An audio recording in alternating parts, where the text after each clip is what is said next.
country has ever prospered that failed to put its own interests first. We will no longer surrender this country or its people to the false song of globalism. New Right Network presents Right Now, the featured podcast of New Right Network. Mobilizing, countering the left, energizing the right. New Right Network, home of the New Right movement. Mary Freeman, New Right Network. This is the Right Now podcast. I have Elisa Steele with me. She was born in Mexico. She's a dual citizen of both the United States and Mexico, raised by a single mother in poverty. Her passion is the unborn and fighting for America's 2A rights. What we're going to talk about now is her second cousin, Ronita Miller, was one of the women who was murdered in Mexico recently. You may have heard that story. Elisa, would you like to fill us in on a little bit more? Tell us about yourself first.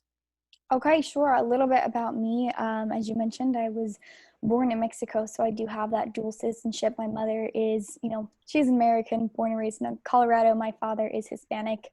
And so I'm connected, and this story it's more than just story to me. It's family, and it really hits close to home because my maiden name is LeBaron, and this is my family, and they were in a colony. This all happened in a colony about 5 hours away from where I was born, and in a neighboring colony with other family members. So this hits very, very close to home for me.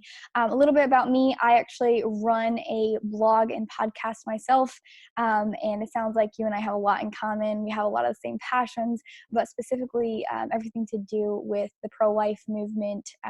First Amendment rights, Second Amendment rights, anti-human trafficking. A lot of those are topics that I cover regularly on Instagram at Conservative Babes, or on Twitter, on Facebook. And then I have a podcast, Deconstructing the Culture, where I regularly take our cultural phenomenons, these songs that go viral, videos that go viral, news stories that go viral, and deconstruct them down to the base level of the message trying to be sent by our Hollywood mainstream and also our mainstream news, and also finding out how we can work around that and really educate ourselves and prevent this just complete takeover of leftist core values from infiltrating into our own homes.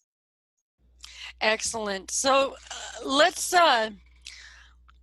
give me a few minutes, because you said that Ronita Miller is your second cousin, but you also had a couple of other cousins.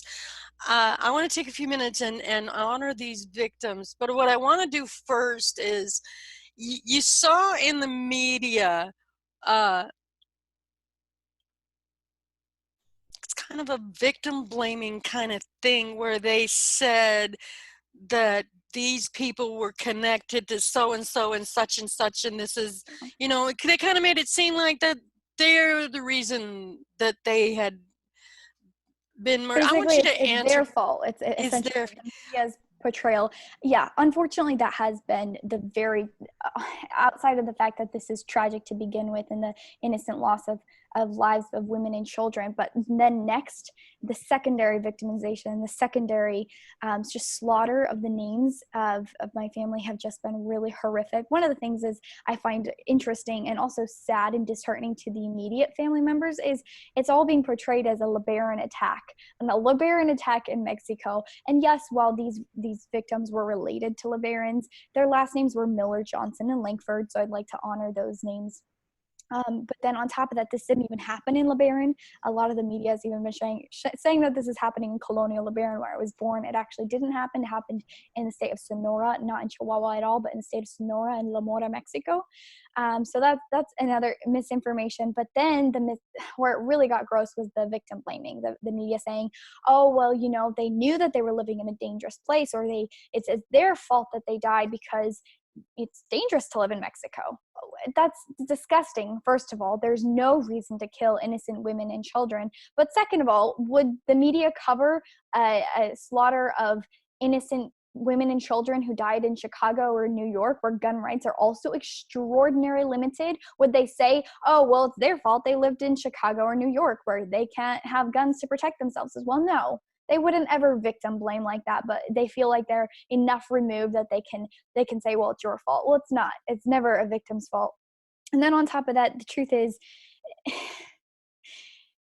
I believe, and this part is speculation, but I also believe that the Mexican government is very, very embarrassed by this happening. So they're really trying to put a kibosh on this as quickly as is possible. Even the day after the media tried to come out saying that they'd caught the person who did this and that they found 2 hostages, and we're all over here on my side of the family shaking our heads being like, these people have nothing to do with this, and those victims, what are you talking about? All of our bodies, all of our loved ones are accounted for. And of course people saw through that, and it was quickly dropped, and it was quickly brushed under the rug because everyone could see right through it.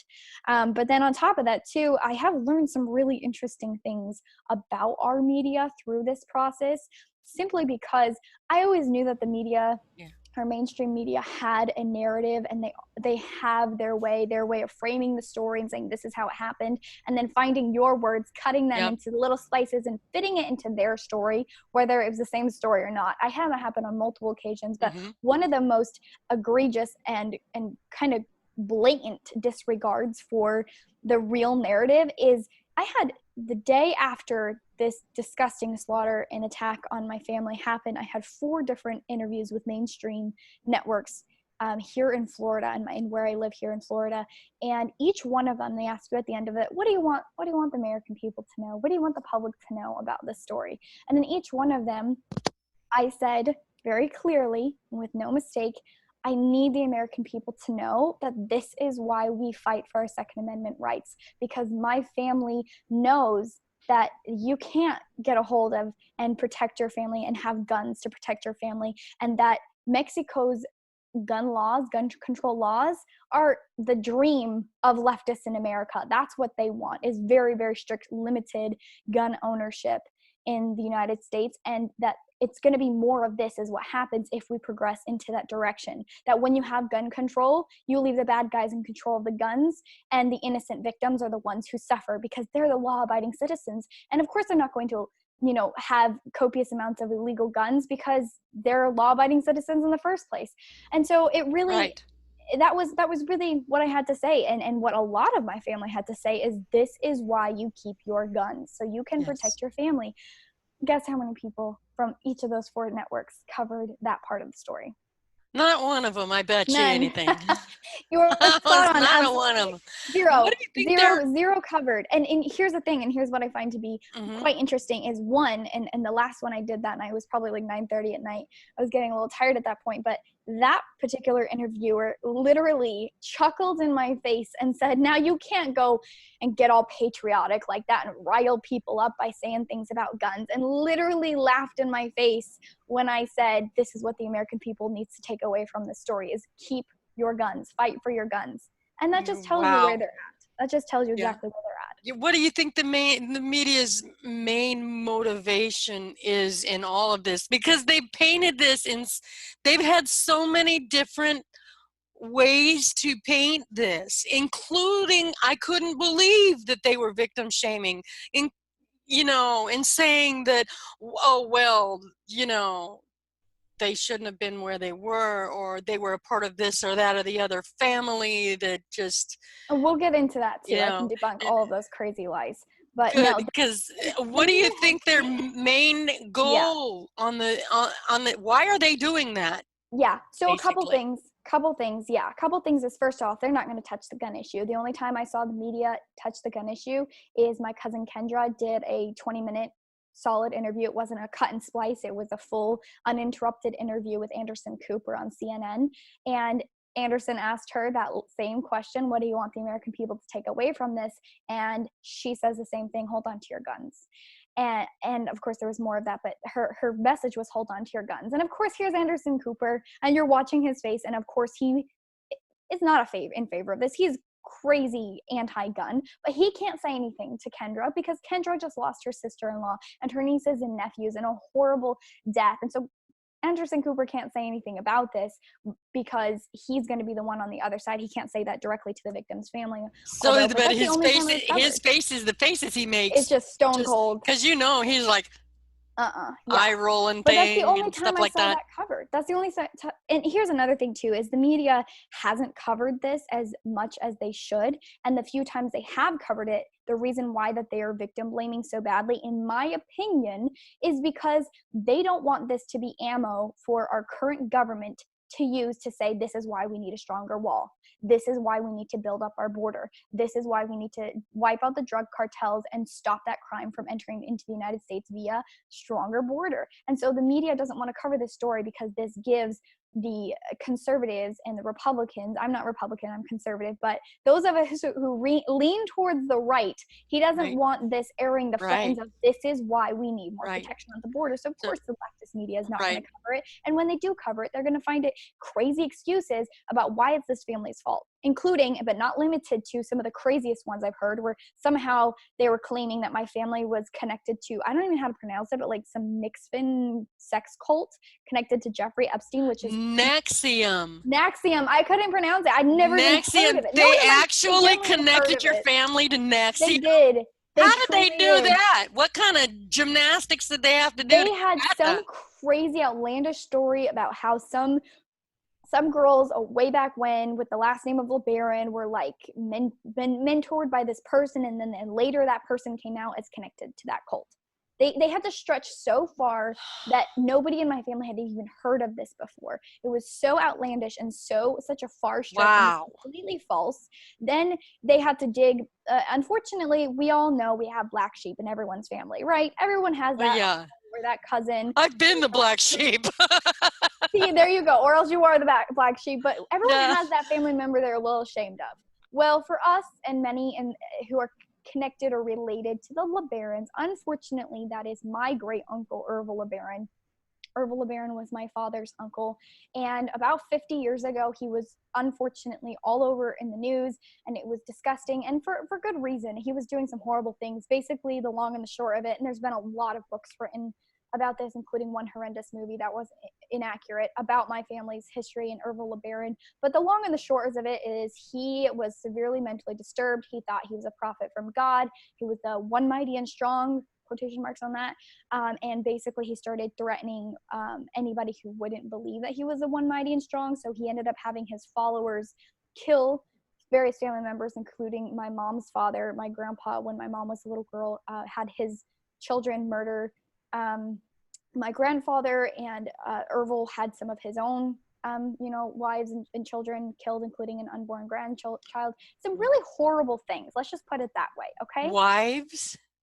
So he was, that's the other part of the black sheep story, is he was a polygamist.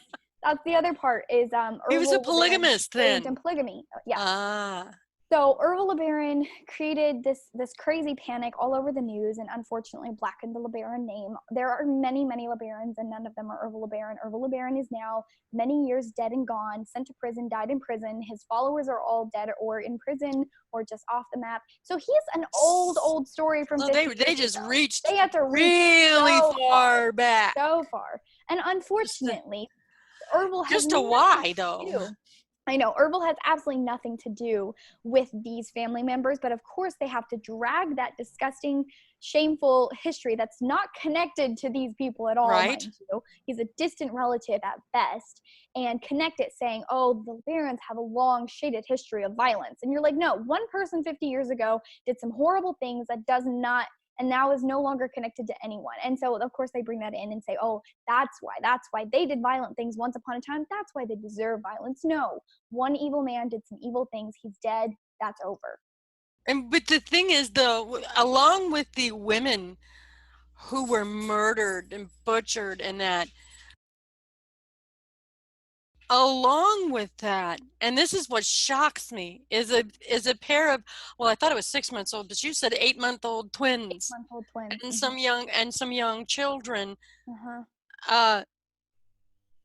I can't believe the media would justify that kind of a stance disgusting. against children. truly disgusting. You And what can't is it? victim blame Yeah, children. you can't victim shame children. You can't blame children for their own, especially not for their own death. Uh, so this is all, but this all has to do with the wall, I bet. Do you I only feel have that way, speculation or? on that. I really only have speculation on that, but my speculation would be that our mainstream media wants to cover as little as possible because they don't want more conversation about a border wall. And I hate to politicize that, but unfortunately that's where our media is. Instead of honoring the victims and trying to find justice for the victims and focusing on the innocent loss of life, they have to bring in political issues. They have to then find ways to blame the victims and bring in any little random tie stretch that they can, fabricate things, or bring in people dead 50 years ago to make their narrative seem justifiable.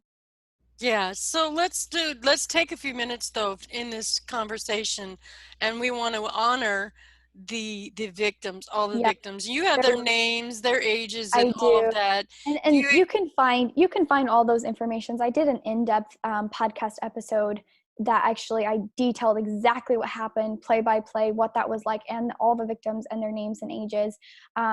But you can find that on iTunes. I also have written formats of that on Facebook and on Instagram. But the last names, which I would like to honor the last names of the people, none of them are actually LeBaron, which I find it to be ironic that's being used so much in the media as the LeBaron attack. None of them had the last name of LeBaron. They were Johnson, Miller, and Langford. So those are the last names of the victims. And it's truly heartbreaking to watch this happen and to watch them relocate. Since this has happened and the funerals were carried out, all of those families now have relocated to the United States because they're not safe there anymore. They had to completely abandon and leave behind their homes, their ranches, their livelihoods, their farms and orchards. They had to leave those all behind because it's just not safe there anymore. And this is after years and years of it being totally peaceful, of this being a paradise for children to grow up in, a beautiful place to be with a lot of freedom to run and roam and be a kid and be a family down there. And my family has been there before the cartels. They were established there, before the cartels were really in power there. And so it really is just disgusting and unfortunate that this has turned out the way it is, where now they have to leave their homes and livelihoods because they're afraid they're going to lose more family. And it's just too much. So they had to all relocate in the last couple of weeks. So we know that Ronita Miller was your second cousin, Mm-hmm. and And you then have, Christina and Donna were my cousins through marriage as well. and they are they are Langfords. Well, yes. Well, Langford and LeBaron, but yeah, or not LeBaron, Langford and Johnson. Yeah. Langford and Johnson. But honestly, it really means a lot to me that you're willing to cover this, Mhm. and that you're willing to talk about this, Mary. So I do want to thank you for that. But the truth is, at the end of the day, these are American citizens, and they're having to leave their homes after years and generations of being there because of our failed country right next to us. And there is terrorism in our world, and it's not just ISIS, it's also the cartels, and we do need to pay more attention to that. And at the end of the day, America can't turn a blind eye to what's going on right next to us because it's coming into our country. And it's unfortunate and disgusting that this whole issue had to come to light because my family was killed and they're American citizens, but there are hundreds of Mexicans being killed very Yes, frequently hundreds of by the them, cartels, hundreds and hundreds. being caught So, in the crossfire. so what is it now? This brings to mind President Trump's. Well, he issued a tweet, but not just a tweet, but he's told the president of Mexico, "Look, I'll help you. I Mm-hmm. will help you get rid of what you need is a strong army. I have a strong army. I Yeah. can help you." Do you agree with that? Do you agree with him, with us sending our armies and our troops in to basically clean up Mexico? Not and my personal opinion is, well, it's spilling over. Yeah. It's Yeah. spilling And that's a over. really good So It's a legitimate answer and it's a legitimate reply. The truth is, yes, the morning after this happened, you have to imagine our panic. We have to put ourselves back in that day. It was so agonizingly long for so many people. And we're all thinking in our mind, we're never going to see justice. It's never going to see the light of day. It's going to be just like all the other Mexican citizens who are disappearing or being killed. And so as a family, we were just crying and praying together and saying, we've got to get the attention of the media. This cannot just go by the wayside. We need help. You have to also remember, for 6 hours, we didn't know where Christina and Donna and their 10 children together were. And so we needed help finding those victims. We needed help finding to see if they were alive or dead or kidnapped. For hours, we thought maybe they were kidnapped and going to be held for ransom. So we desperately needed help. And that's when we started to go into a media storm on our personal social medias, just crying out for any and all help that we could get to find these missing loved ones and for justice. And so after probably about 24 hours after it all happened, President Trump did tweet. He tweeted about our families. He said, 2 great families, paraphrasing, were taken and children, innocent women and children were killed. And then said exactly what you said, offering help to the president of Mexico. Now, unfortunately, the president of Mexico did say no. I think they're embarrassed again. They're embarrassed by the situation, embarrassed that it's making not just national news, but worldwide news. I had people reaching out to me on Conservative Babes. I had hundreds of messages pouring in over a few days. Literally hundreds of messages a day of people saying, I'm in New Zealand and I'm saying your story in New Zealand. I'm in, I'm in England, I'm saying your story, whatever the case was. The BBC was even covering it, I believe. And so this was making worldwide news. Of course, the president of Mexico is embarrassed and he's saying, no, we don't need your help. We're good. We'll handle this. He obviously needs some help, though. Unfortunately, I don't know that justice will be served. I would hope and pray that it would be, but I don't know that would ever be a reality. Now, will President Trump be able to send in his army or his troops and wipe this out? Probably no. So I think that's probably a little bit of a moot question. But in theory, if that was ever an opportunity, yes, simply from a strategical standpoint, the fact that we share a border, and though that is definitely affecting our country as American citizens, we should care about stopping that and wiping that out, because it's not contained in Mexico. It's not contained to the Mexican borders. It is pouring into our country and even over to our citizens living abroad. So, theoretically, yes, I do think it would be helpful for the United States to get involved, but will it happen? My guess is no. So, the best that we have as a recourse for ourselves anyways is the border wall, and all the technologies that have been asked for, that the president has asked for, and then perhaps put some troops up there to at least keep it from spilling over into the United States. What do you think? What are some things that you feel at least that are the very least we could possibly do? We definitely need enhanced budget for our border security.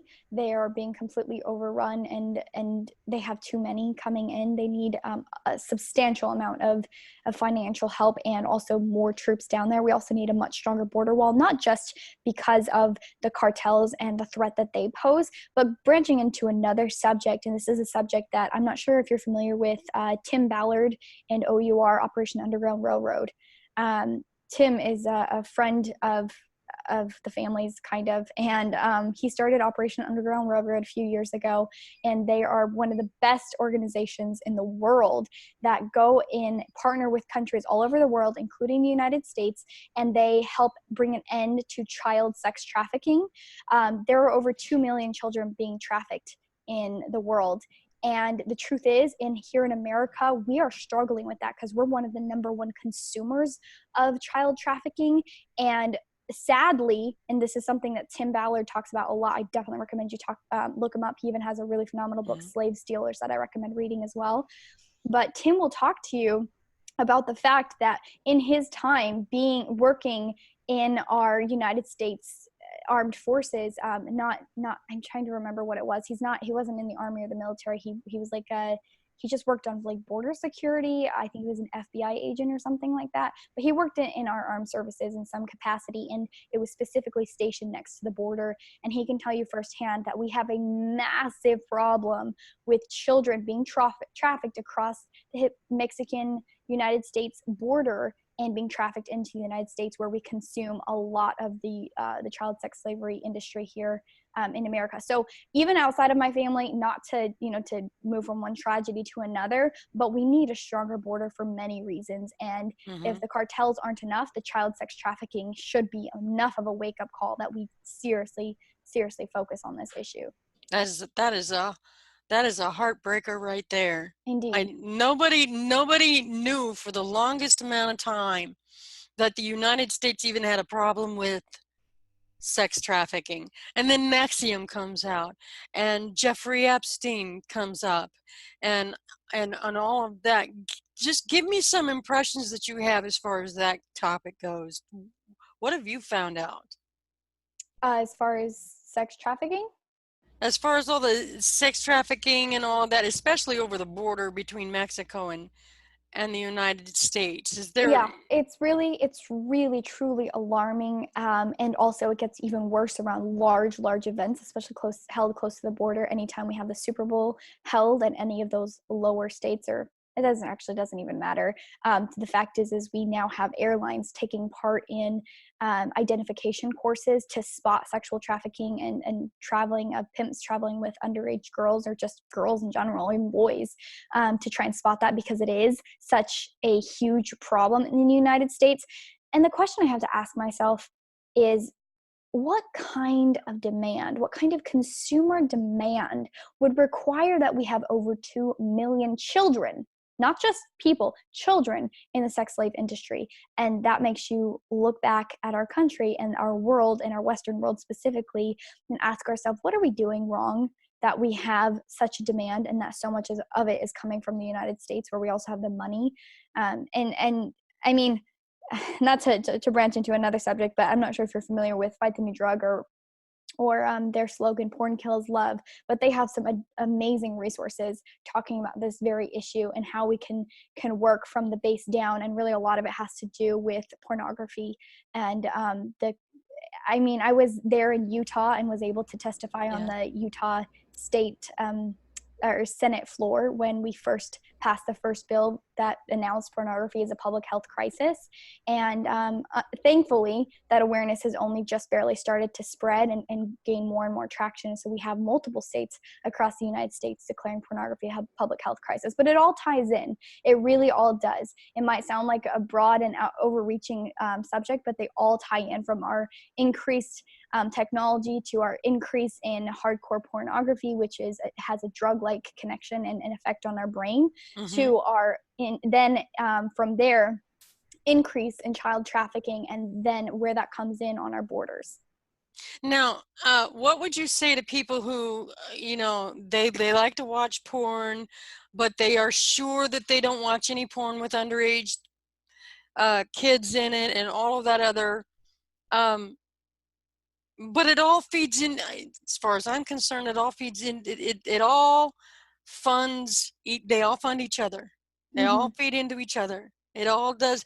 So even if you aren't specifically consuming that, you're advancing it. What do you think? Here's the thing. What would you say? There's a few different replies. What do I say to someone who thinks that they have a, quote, innocent porn consumption habit? First of all, there's nothing innocent about pornography. Much of what people watch is, unbeknownst to the consumer, is coerced rape, or it is frequently, unfortunately, the searches for rape porn or other horrible things like that have been increasingly searched. And while they might think that they're performing actors, very, very frequently they're not. A lot of times, if it looks consensual, it's revenge porn, and there's still a victim in revenge porn. A lot of times there's a lot of underage stuff, and you just can't know. There's no way to verify that what you're watching is not illegal revenge, horrible in some way, taking the morality out out of the issue altogether and just talking scientifically, there's also a victim on both sides of the screen. There's the victim who is being filmed and is part of the process. There's also the victim who's watching. Now, the person consuming and watching might not know that they're a victim, but they are. The scientific studies have become more and more increasingly not just linked, but confirming that the way pornography works on a person's brain is the same way crack cocaine or tobacco would work on your brain, that it increases and overflows and overfloods the dopamine centers in your brain. So in layman terms, our body connects things that they like to pathways in their brain, and it builds these so strong and these connections so intensely that it's too much. Your brain goes on overdrive and it starts basically putting on the brakes, trying to slow it down because it's too much for your brain to handle. And because of that, the side effect of that is we start becoming numb to regular joys and happiness, hugging a friend, eating a good meal. Things that would usually send off dopamine and pleasure cocktails into our brain are no longer they're not even enough to register, to the point where now we have teens and youth struggling with erectile dysfunction, anxiety, depression, all kinds of horrible ailments coming because of pornography addictions. They have no idea, but there's no victimless consumption of pornography, whether it's the person on watching or the person being filmed. It's horrible for our world altogether. Yeah, it kind of works a lot like an addiction to anything else. You know, It is. They chemically work the same way. Yeah, you shoot up something, and the more you shoot it up, the more you have to shoot up, and you build up a tolerance, and then you have to shoot up more to get that high. And pretty soon, it's just not doing anything. Nothing's doing anything. Which is why we also see an increase in violent pornography. Because the violence brings on a new aspect of it, and it brings on another chemical, if you will. Your body releases yet another chemical, and so it's an adrenaline rush and things of that nature.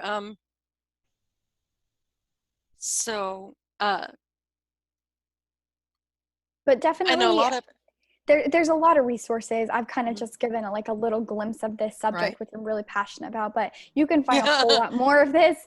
I found out. Yeah, you can find a whole lot more on my Instagram, Conservative Babes, on my Facebook, Conservative Babes. Yeah. You and I are friends on Twitter, Conserve Babes, or look up my name, Elisa Steele. And also I am actually coming out with a No Porn November episode tomorrow, Monday, that will also address this subject.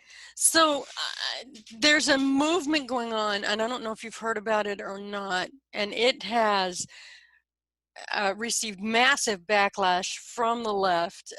It's a group of men who've gotten together, and they've called it, and forgive me, but this is what it's called. It's No Nut November. This is where they have decided that they are going to stop watching porn, stop masturbating, stop doing all of this stuff. And they have really found a change in their life. Basically, they have more energy, they have more interest in things outside the screen. They can actually enjoy having sexual relations with a real human being. Yes. There's a lot of really great side effects. I would recommend to anybody to have a no fap rest of your life. So yes, so so you're going to do this episode. How much backlash do you expect? Because the left is really tearing this up. Funny enough, leftists don't really like my podcast. In fact, they leave really bad reviews. So in general, I don't know how much backlash I'll get, because the truth is not a lot of leftists listen in the first place. But the few who listen will be, appropriately offended. But they're also appropriately offended at my stance that unborn people, deserve the right to live and not be torn apart viciously and murdered. So there's a lot to be offended by on my podcast. I'm sure it won't be anything I haven't handled before. Awesome. This is Elisa Steele with me. I am Mary Freeman. This is the Right Now podcast. Follow me at Freeman_Mary1. Follow New Right Network at New Right Network. Join me again for the Right Now podcast. You've been listening to New Right Network, mobilizing, countering, energizing. Online at newrightnetwork.com.